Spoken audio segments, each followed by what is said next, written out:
예, 오늘은 민수기 12장 1절에서 16절의 말씀을 보시겠습니다. 제가 제목을요, 하나님의 선택 이렇게 잡았습니다. 어쩌면 이제 먼저 미리 12장을 읽어보신 분들 입장에서는 이게 왜 하나님의 선택이지? 교만에 의한 시기에 의한 어떤 모세의 권위에 도전하는 그런 주제가 아닌가, 그렇게 이제 보실 수 있습니다. 틀린 말씀이 아니죠. 오늘 한 사건이 짤막하게 등장을 하고 있는데 어떻게 보면 굉장히 안타깝죠, 그렇죠? 민수기 10장에서 아주 하나님과의 동행을 통해서 영광스럽게 이스라엘 백성이 약속의 땅으로 출발하고 있는데 11장도 그렇고 12장도 그렇고 우리가 또 조금 이따 다음 주에 볼 13장도 그렇고 연속해서 어떤 내용들이 등장하고 있죠? 이스라엘의 반역 장면들이 계속 등장하고 있다는 사실입니다. 그래서 이제 오늘 말씀을 이제 보면서 그 반역 장면들을 어떻게 이해할까, 이런 얘기를 좀 나눠보려고 합니다. 민수기 12장은 11장에 이어서 두 번째 친 곳이죠. 하세롯이라는 광야 지역에서 벌어진 작은 에피소드를 소개하고 있습니다. 11장 마지막 절인 35절의 근거를 근거로 해서 한번 따져보면 시내산에서 출발해서 3일 만에 도착한 곳이 어디였습니까? 기브롯 하타바와죠. 하타바와에 도착을 했습니다. 그 기브롯 하타바가 이제 그 문자적인 의미가 그 탐욕의 무덤들이라는 것이었고, 거기 사건들이 이제 그 음식을 탐하는, 그죠? 식욕을 탐하는 그런 장면으로 이제 심판받는 그런 자리였던 것을 우리가 기억합니다. 이 다음에 이제 며칠 만에 도착했는지는 모르겠습니다만 장막을 친 곳이 바로 하세롯이다, 이렇게 기록이 돼 있고, 오늘 12장은 하세롯에서 벌어진 이야기입니다. 그러니까 연속해서 지금 굉장히 불편한 이야기들이 이제 등장하고 있는 거죠. 하세롯이라는 그 단어의 뜻이요, 뜰, 마을, 이런 문자적인 뜻을 가지고 있습니다. 그래서 이제 지역의 이름만 보면 대강 그 지역의 특징을 알 수 있지 않습니까? 근데 이제 고대 근동에 있는, 옛날에 있던 그 지역의 이름들을 정확하게 어디다 아는 곳도 있지만 모르는 곳들도 많기 때문에 학자들이 이 하세롯이 어딘가 사실은 잘 모릅니다. 어딘가 그냥 추정만 할 뿐이죠. 그래서 이제 추정하는 곳이 있는데 이 문자적인 의미와 마찬가지로 그곳이 이 오아시스가 있는 곳이라고 이제 생각하고 있습니다. 그 오아시스가 있는 곳이 이제 하세롯이, 옛날 하세롯이라고 생각하고 있는데, 그래서 이제 거기에 이제 광야 속에서도 마을이 있지 않았겠나, 그래서 이제 이런 이름을 짓지 않았겠나, 이렇게 추정해 볼 뿐입니다. 도대체 하세롯에서 어떤 일이 일어났는지 제가 1절을 읽겠습니다. 모세가 구스 여자를 취하였더니 그 구스 여자를 취하였으므로 미리암과 아론이 모세를 비방하느니라. 이제 사건은 이렇게 시작되는 것 같아요. 미리암과 아론은 뭐 잘 아시다시피 모세의 형제이고 그저 누나이죠. 그래서 모세가 이제 그 하세롯에서 구스의 여인을 취한 것을 이제 비난하고 있습니다. 자료를 찾아보니까 많은 질문들이 있더라고요. 모세의 아내가 죽어서 여인을 또 취한 것이냐, 아니다, 가정불화의 문제가 있다, 막 이렇게 얘기하고 있는데, 사실은 오늘 본문에서는 왜 구스의 여자를 취한, 모세가 그렇게 한 행동이 문제가 되는지 아무런 정보를 주고 있지 않습니다. 우리가 이제 그런 얘기들은 전부 다 추정에 불과하다, 이렇게 볼 수 있죠. 그런데 내용을 읽어보다 보면 한 가지 분명한 건 확실한 게 있어요. 왜 비난했는가, 비난의 그 명분, 그것이 무언가를 그 다음 절에서 우리가 알 수 있고, 뿐만 아니라 이 2절을 읽어보면 그들, 비난하는 자들의 목적이 무언가를 또 알 수 있게 됩니다. 그러니까 초점은 왜 구스의 여인을 취한 것이 문제가 되냐, 여기에 있지 않아요. 그런 얘기가 아니라 비난한 사람들의 목적, 명분과 목적을 이제 밝혀내는 게 오히려 그 문맥의 흐름이다, 이렇게 말씀드릴 수 있습니다. 2절을 또 제가 읽어보겠습니다. 그들이 이르되 여호와께서 모세와만 말씀하셨느냐 우리와도 말씀하시지 아니하셨느냐 하매 여호와께서 이 말을 들으셨더라. 그 미리암과 아론은요 모세를 비방하면서 이렇게 말했습니다. 아니 모세만 하나님과 얘기했어? 우리도 얘기했어. 이렇게 지금 이제 비난하는 거죠. 그래서 이제 앞에 1절과 2절은 어떻게 보면 잘 이어지지가 않아요. 그죠? 분명히 비난의 명분은 모세가 구스 여인을 취한 것으로, 그러니까 그 구스 여인이라고 지적한 거 보니까 뭐 이방 여인이겠죠? 이방 여인을 취한 것 때문에 지금 비난을 했는데 2절에 있는 내용을 보니까는 뭐죠? 그들이 이런 비방하는 목적이 뭐예요? 모세와 동등한 위치에 서고자 하는 것을 이제 말로써 지금 드러내고 있는 것이죠. 그래서 이 2절의 말에 근거를 하면 그들의 비난하는 목적은 어쩌면 모세만 누리고 있던 영적인 특권 혹은 이스라엘에 대한 리더십, 이거에 대해서 왜 모세만 그 리더십을 갖느냐, 이런 불만이 그들에게 있지 않았느냐 생각됩니다. 자기들도 형제 자매이다, 이렇게 지금 얘기를 하는 거죠. 성경을 통해서 보면요, 아론은 이제 그 32장 출애굽기 32장의 그 송아지 우상 숭배에도 불구하고 이 아론은 제사장으로 세움을 받았습니다. 그리고 이제 미리암도 출애굽기 15장에 보면 그 애굽의 말탄자들이 그 홍해에 수장될 때 소고를 들고 나타나면서 이제 찬양을 했던 사람이 바로 미리암이죠. 그래서 이제 지금 여기서 말한 것 같이 아론이나 미리암이 이스라엘 백성들에게 리더십이 없었던 건 아닙니다. 리더십이 보였고 리더십을 가지고 있던 사람으로 보여집니다. 그런데 하나님께서 그런 중차대한 일을 그들에게 맡겼을 때 그들은 각자 맡은 자리에서 그 사명을 감사하면서 자신들의 사명에 더 집중하는 것이 더 옳은 태도가 아닌가, 그렇게 생각이 됩니다. 근데 오히려 그들은 이런 기회를 틈타 가지고 어떻게 하냐면요, 모세와 같은 특권과 리더십을 이제 뭐 같이 누리든지 아니면 가져오든지 그 뭐 정확하게 알 수는 없습니다만 그것을 위해서 이제 비난을 하는 것을, 서슴지 않는 것을 우리가 볼 수 있습니다. 근데 한번 생각해 볼 필요가 있어요. 뭘 생각해 보냐, 이들의 주장이 온당하냐는 거죠. 이들의 주장이 정당하냐 하는 걸 한번 생각해 볼 수 있습니다. 제가 생각할 때 이들이 모세와 같이 동등한 지위를 가지고 있다라고 주장하는 것은 순전히 그들만의 착각이 아닌가, 저는 그렇게 생각이 됩니다. 만약에 모세가 율법적인 부정행위를 저질렀다, 그럼 당연히 비난을 받아야 되겠죠. 그런데 오늘 본문은 구스 여인을 취한 것이 율법적으로 비난받아야 할 내용이라고 설명하지 않습니다. 그렇죠? 그래서 구체적으로 알 수가 없어요. 이게 어떤 내용인지 알 수가 없습니다. 근데 만약에 그게 아니라면 아론과 미리암은 착각하는 게 있는 거예요. 뭐라고 착각하느냐?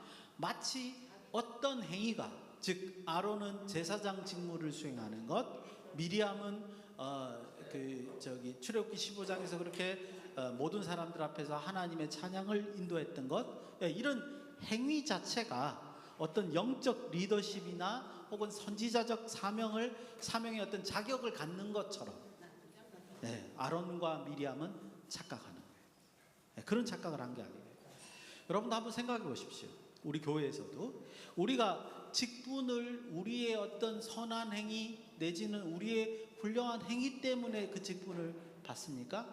아니죠. 그렇죠? 그러면 우리가 하나님에게 감사할 일이 없죠. 우리가 받는 직분은 무엇 때문에 받죠? 하나님께서 사명을 주시니까 그 은혜로 우리가 직분을 받는 거죠. 그렇죠? 그래서 이 일을 감당하는 거랍니다. 마찬가지로 아론과 미리암이 어떤 행위를 했다고 해서 그 자격이 주어진다, 그렇게 생각하는 것은 정말 하나님 일하는 데 있어서 정말 말이 안 맞는 거죠. 그건 그들만의 착각이다, 이렇게 말씀드릴 수 있습니다. 하지만 모세의 입장에서 보면 이들의 주장에 대한 반박할 증거가 개인적으로 모세에게는 없습니다. 왜냐하면 금방도 이제 설명해 드리겠습니다만 모세가 가진 이 직분은 하나님으로부터 나온 거기 때문에, 그죠? 자기가 특별해가지고 그 이스라엘 백성들을 인도하려고 했던 것도 아니고 그 능력이 있어서 그렇게 인도하는 것도 아니기 때문에 이들의 주장을 반박할 근거가 개인적으로 모세에게는 없는 거다, 이렇게 말씀드릴 수 있습니다. 또한 이런 주장하는 사람들이 자신의 혈육이죠. 형이고 누나다, 이렇게 하다니까 더 할 말이 없습니다. 그래서 모세는 이 상황에서 아무런 말을 못하는데, 그때 6절에서 8절을 보면 하나님이 직접 개입하시는 것을 볼 수 있습니다. 그래서 모세와 아론과 미리암을 회막으로 이제 부르시죠. 그리고 이제 6절에서 8절과 같은 그런 말씀을 하십니다. 우리 한번 같이 읽어보겠습니다. 민수기 12장 6절에서 8절을 한 목소리로 같이 읽어보겠습니다. 시작. 이르시되 내 말을 들으라. 너희 중에서 선지자가 있으면 나 여호와가 환상으로 나를 그에게 알리기도 하고 꿈으로 그와 말하기도 하거니와 내 종 모세와는 그렇지 아니하니 그는 내 온 집에 충성함이라. 그와는 내가 대면하여 명백히 말하고 은밀한 말로 하지 아니하며 그는 또 여호와의 형상을 보거늘 너희가 어찌하여 내 종 모세 비방하기를 두려워하지 아니하느냐. 아멘. 그죠? 예. 하나님께서 그냥 아주 이제 진노하셔서 어떻게 너희가 모세를 비방하냐, 그걸 두려워하지 않고 그렇게 함부로 할 수 있겠느냐, 이렇게 지금 얘기하고 있는 모습을 우리가 볼 수 있습니다. 혼내시는 거죠, 그죠? 근데 이제 여러 가지 말들이 안에 있습니다만 이걸 한마디로 정리하면 이거죠. 하나님께서 지금 그 미리암과 아론에게 뭐라고 표현하냐면, 내가 모세하고 얼마나 친밀한 관계에 있는 줄 아니? 이 얘기하죠. 반대로 얘기하면 뭐야? 너희들하고 나하고 친밀한 관계에 있어? 라고 묻는 거죠. 그렇죠? 네. 모세하고는 특별한 친밀한 관계를 이루고 있다, 그런 얘기를 하시는 거예요. 즉 이스라엘을 인도하기 위한 영적 리더십은요, 어떤 한 사람의 개인의 능력이나 노력에 의해서 얻어지는 게 아니죠. 오직 하나님의 선택과 하나님의 인도하심 때문에 그 리더십을 어떤 사람이 갖게 된다, 이렇게 말씀드릴 수 있습니다. 조금 더 풀어서 설명드리면, 하나님께서 모세를 선택하셨기 때문에 모세가 이스라엘 백성을 가나안 땅으로 인도하는 그 중책을 맡게 된 거죠. 여러분도 아시잖아요. 출애굽기 3장 4장 보시면 모세는 원하지도 않았어요, 그죠? 근데 억지로 불러다가 가라, 그래서 간 게 모세였잖아요. 그러니까 하나님의 선택이었고 하나님께서 맡기셨기 때문에 모세가 그 일을 감당하는 것이다, 이렇게 말씀드릴 수 있고요. 또 두 번째, 하나님이 특별하고 기적적인 명령과 역사로 직접 이스라엘을 인도하셨기 때문에 모세가 이 일을 감당하는 거죠. 여러분, 모세가 하는 일은 뭐였습니까? 하나님의 명령을 듣고 그걸 전달하는 일만 한 거예요. 모세가 어떤 특별한 지도력이 있어가지고 그들을 인도한 게 아니라, 사실은 하나님께서 특별한 역사와 그 하나하나 자세한 명령 때문에, 우리 앞에서도 계속 보셨지 않습니까? 그래서 이스라엘 백성들이 가나안 땅으로 가고 있는 것이다.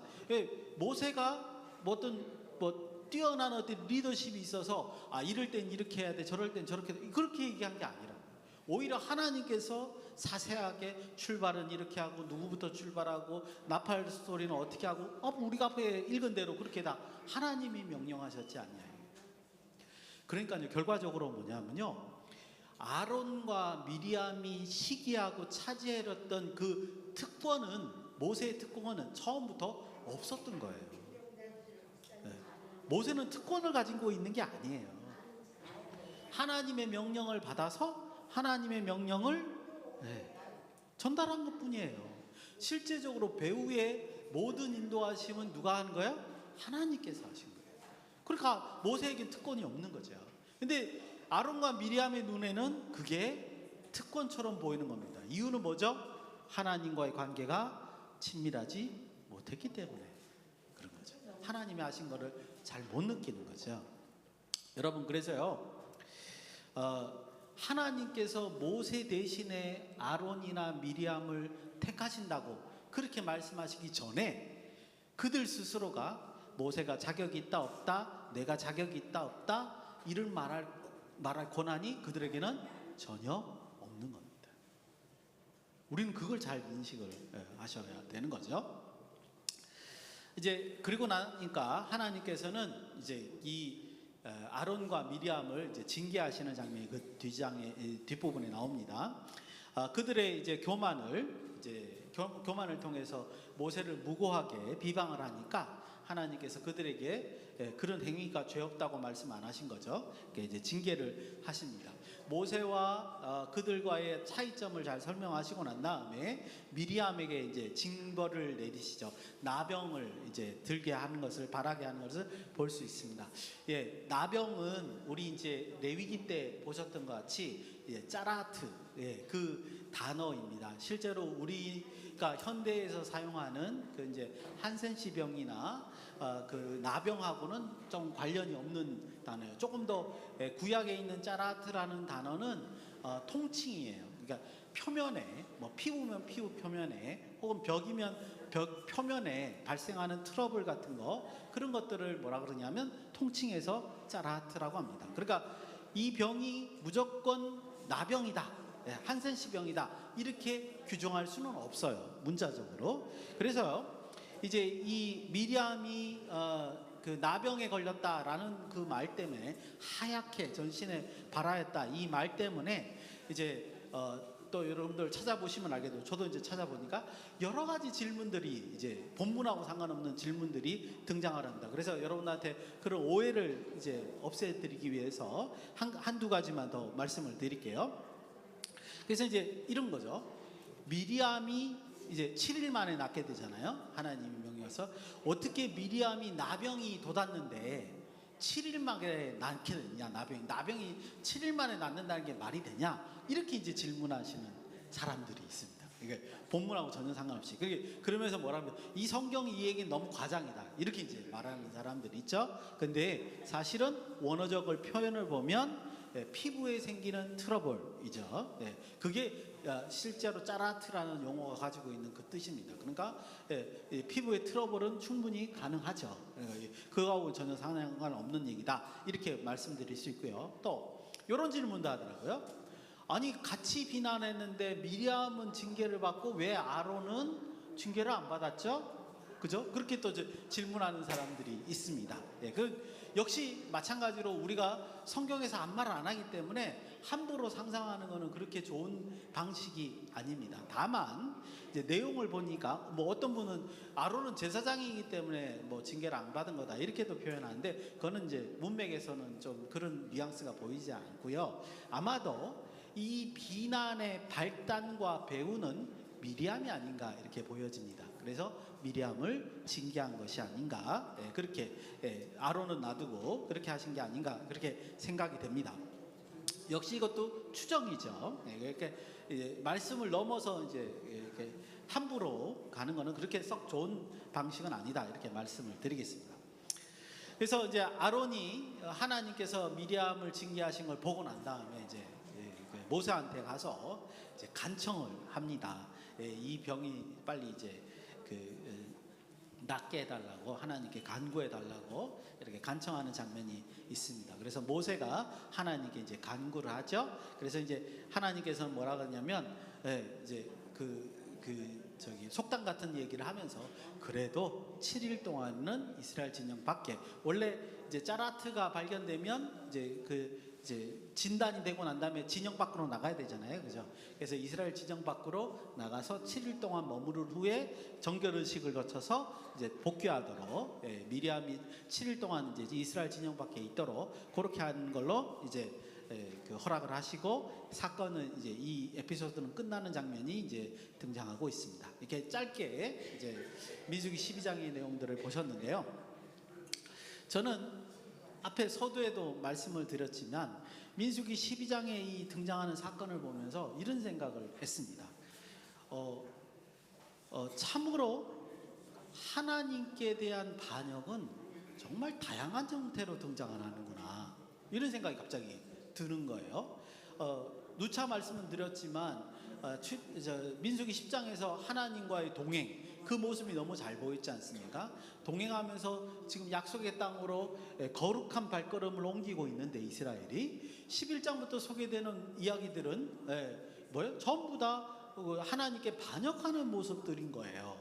11장 음식에 대한 탐욕이 드러났죠. 12장 모세의 어떤 리더십에 대한 시기심, 그것도 형제가, 그죠? 그런 장면. 그 다음에 13장 우리 너무 잘 알죠? 그 정탐꾼 사건, 물론 다음 주에 보시겠습니다만, 그래서 그 정탐꾼 사건도 이제 다음 시간에 말씀을 드리겠지만, 이제 그 12지파의 우두머리들이 정탐꾼으로 갔다가 왔지 않습니까? 그래서 그 10명이 사실은 모세가 가지고 있는 리더십에 대해서 이제 반항하는 그런 내용으로 보입니다. 그런 거. 그 다음에 아시다시피 그 17장, 17장은 레위의 고핫 자손과 르우벤 자손이 당을 지어가지고 모세에 대항하는 장면이거든요. 역시, 그러니까 여러 가지 백성들이 그 모세의 리더십을 공격하는 형태로 하나님 앞에 반항하는 그런 장면들이 이제 등장을 하고 있다는 거죠. 여러분들 성경을 읽어보면요, 이제 학자들마다 조금씩 다릅니다만, 저는 민수기 20장 1절이 광야 1세대와 2세대가 바뀌는 순간이라고 생각합니다. 보수적으로 민수기 20장 14절을 그 시기로 보는 분들도 있고, 저같이 1절을 보는 분들도 있고, 뭐 비평학자들은 그렇게 생각하지 않습니다만, 어쨌든 보통 이제 보수 세력에서는 민수기 20장을 지나면서 광야 1세대, 그러니까 40년이 훅 지나간다는 거예요. 19장에서 20장 사이에 광야 1세대와 광야 2세대가 바뀐다, 이렇게 이제 보고 있습니다. 그 이유는 이제 그때 가서 다시 말씀을 드릴 텐데, 그런데 19장이 광야 1세대고, 제 생각에 20장이 광야 2세대 이야기라고 생각을 한다면, 지금 11장부터 시작해서 19장까지 대부분 뭐예요? 전부 다 하나님께 반역하는 내용이 등장하고 있다는 거예요. 물론 이제 15장하고 18장에서 19장은 율법적인 내용이 있습니다. 그래서 왜 반역하는 분위기 속에서 이 두 군데 율법적인 내용을 다시 언급하느냐는 조금 더 우리가 고민을 해봐야 돼요. 그래서 제가 이제 15장 할 때나 18장, 19장 할 때 성경을 읽는 초점이 바로 그겁니다.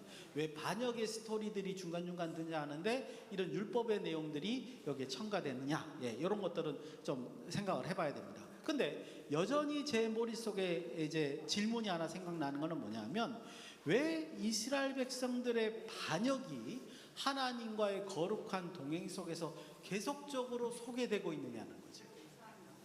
왜 11장에서 19장에 있는 광야 1세대들의 반역의 모습이 성경에 소개되고 있느냐, 그 목적이 도대체 뭐냐, 그게 의문이 들더라고요. 그러면서 우리가 한번 좀 이 본문을 읽어봐야 되지 않겠냐, 이런 생각이 듭니다. 그래서 그런 생각을 가지고 오늘 12장 본문을 읽다가 문득 한 절이 눈에 띄었습니다. 우리 민수기 12장 3절 말씀을 같이 한번 읽어보겠습니다. 짧습니다. 민수기 12장 3절입니다. 시작. 이 사람 모세는 온유함이 지면의 모든 사람보다 더하더라. 아멘. 모르겠습니다. 여러분들은 이 3절을 어떻게 읽으시는지 모르지만, 이제 민수기를 공부하는 학자들 입장에서는 이 3절이 굉장히 유명합니다. 그리고 굉장히 고민스럽죠. 이 보수학자들한테는. 이제 왜냐하면 이 많은 자유주의 학자들이 이 3절 때문에 민수기는 모세가 쓴 게 아니야, 이렇게 막 주장하는 근거들 중에 하나예요. 만약에 모세가 이 민수기를 썼다면, 보세요. 3절 다시 읽어볼게요. 이 사람 모세는 온유함이 지면에서 모든 사람보다 더하더라. 아니, 자기 자랑을 이렇게 막 생각도 안 하고 막 이렇게 쓸 수 있어? 그리고 모세 자기를 또 자기가 썼다면서 3인칭으로 막 쓰네, 그죠? 뭐 이렇게 교만한 사람이 어딨어? 그래서 이제 비평학자들은, 이 자유주의 학자들은 이걸 보면서 뭐라 하는 거야? 이거 모세가 안 쓴 거야, 다른 사람이 쓴 거야, 이런 근거 중에 하나가 바로 요 3절입니다. 근데 저는요, 이 3절이 해석하는 관점에 따라서 다르게 보는 것이다, 이렇게 저는 생각이 듭니다. 무슨 말이냐면, 비평학자들이 생각하는 것, 그러니까 자유주의 학자들이 생각하는 관점은 일반적인 관점이죠. 예, 이성적인 관점입니다. 온유함이라고 하는 단어를 자기를 내세우지 않는 겸양, 이렇게 이해를 하는 거예요. 그러니까 모세가 지금 아니 겸양도 나타내지 않으면서 이렇게 자기를 드러내는 사람이 뭘 이제 이 글을 썼다고 생각을 해, 하나님 말씀을 전했다고 생각해, 이거는 모세가 쓴 게 아니야, 이렇게 이제 해석을 하는 거죠. 그런데 우리가 12장 민수기 12장을 문맥적으로 쭉 읽어보면 여기에서 말하는 온유함이라는 뜻이 그런 어떤 자기를 내세우지 않는 겸양, 이런 것보다 더 다른 의미를 가지고 있다는 생각이 들게 합니다. 이게 이제 제가 생각하는 견해죠. 뭐냐면 이 온유함은 하나님과의 관계에서 모세가 하나님의 명령을 성실과 정직으로, 신뢰와 헌신으로 따르는 모습, 그것을 온유함으로 표현하는 것이 아니냐라는 겁니다. 네, 그래서 지금 하나님께서는 이 모세의 온유함을 드러내면서, 모세는 충실하게 내 말을 잘 따랐다는 거죠. 그걸 드러내면서 아론과 미리암이 그러지 못했음을 이제 혼내시는 거죠. 그런 장면으로 이해할 수 있다는 겁니다. 그래서 이 내용은, 이 온유함이라고 말하는 이 용어를 쓰는 것은 목적이 뭐예요? 하나님의 선택이 올바르다. 내가 아론 너나 미리암을 선택한 게 아니라 모세를 선택한 것이 훨씬 올바랐어, 이 얘기를 하시는 거라고 저는 해석이 된다는 거죠. 만일 제 생각대로 해석한다면요, 저는 이렇게, 아까 우리 들었던 의문 있죠. 왜 하나님과의 동행 속에서 이렇게 이스라엘의 광야 1세대들의 반역을 계속 소개하고 있을까? 예, 그거에 대한 대답을 만약에 드린다면, 예, 만약에 제가 지금까지 했던 말들을 맞다고 생각한다면, 예, 이스라엘의 반역이 이렇게 자주, 혹은 다양한 계층에서, 혹은 다양한 방식으로 이렇게 등장한다 할지라도, 어쩌면 성경은요 우리에게 이런 교훈을 주는지도 모르겠습니다. 어떤 교훈이냐?